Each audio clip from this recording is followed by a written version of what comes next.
The 10,000 hours rule. Malcolm Gladwell first coined this in his book Outliers. And in this book he states, researchers have settled on what they believe is a magic number for expertise, or true expertise. 10,000 hours. The basics are that there was a psychologist called Anders Ericsson, and Anders did all sorts of research on seeing if he could find what made people reach elite, world-class level compared to those who weren't quite as good. And he looked into chess, he looked into musicians, he looked into all sorts of things. But the study that became most famous was one that he did on musicians. And of all the things that they looked at, all the different variables, the one variable that they could see that was significant was the amount of hours, or the difference in the amount of hours between the world-class elite and those that were below them. So in other words, what it showed is that to be the very best, you've got to do more practice than everybody else. Now there was a key ingredient which Malcolm Gladwell didn't really talk about, but Anders Ericsson certainly talks about, which is something called deliberate practice. He also talks about something called purposeful practice. So you could do 10,000 hours of anything. If you're older than 12 years old, then you've already done 10 years worth of walking. It doesn't mean you're a world-class walker. What we need to do, though, is deliberate, focused practice. There's two key variables to this deliberate practice. One is the practice has got to be the threshold of our ability. So right on this is the most we can possibly do, right, working in that area there. Not too hard, not too easy. And the second thing is that it must have feedback loops. When you're playing a game on an Xbox, for instance, and you're a beginner, and you're playing a shooting game against professional gamers, it gets boring. First few minutes you get killed 20 times, within 20 minutes the game's boring, it's too hard for you. Now let's think of it from the perspective of the pro gamers. They're playing against beginners. First few minutes they're killing everybody, 5-10 minutes in, it's boring, it's too easy.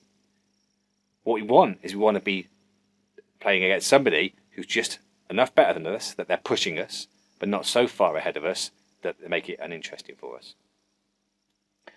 Now, feedback loops, this is key for us as drummers, as musicians, to improve.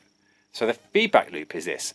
We perform a task or action, we evaluate our performance or analyze or measure our performance, which is what we call the effect. We correct our faults or flaws, which is adjusting, and then we try again, we repeat. But this process can go round and round and round, and as long as we're doing those things, we're going to see increased performance.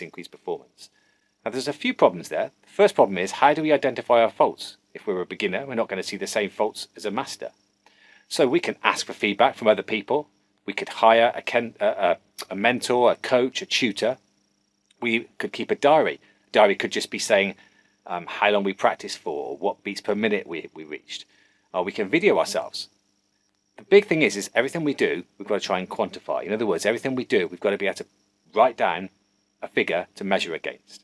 So we create a goal and we have a way of quantifying whether we reach that goal, whether we don't reach it, and by how much. That way then, when we put things through the feedback loop, we're going to see improvements. Now to fix things, how do you come up with the fixes? Even if you can find a fault, you might not have the fix. Again, this goes back to finding a tutor, paying somebody to watch your videos and give you feedback of how to fix things. But also keep in mind, you can teach yourself. You could try random things. It could be complete random things you try. As long as you're going back through and quantifying what's happening, you'll see whether random act you did, number one, fixed it or made it worse, 3, 4, 5. But obviously you're going to save time by using teachers and tutors and experts. Since 2008, when the book was released, there's been lots of talk about this 10,000 hours rule. Generally, people all agree that it takes a lot of hours and the most hours to reach the very top. What people are starting to talk about now is how this 10,000 hours rule can be completely brought down to a lot less because of using current technology. If you think about it, these days, people have got access to masses of information on YouTube, on sites, on training sites. They've got access to be able to email experts in their field. We've also got, most people have got a mobile phone with a video camera on. Most people have got a phone that can put slow motion on. There's all these ways these days that technology can speed up the process and bring down that 10,000 hours. So what I would say to you is to get the most out of this concept is start to create practice routines with goals which you can quantify. Start to put everything you do through the feedback loop. Start to contact tutors, get feedback from friends, peers, video yourself, keep a diary. So what we can start to do is we can start to think less about reps, the amount of reps we're doing.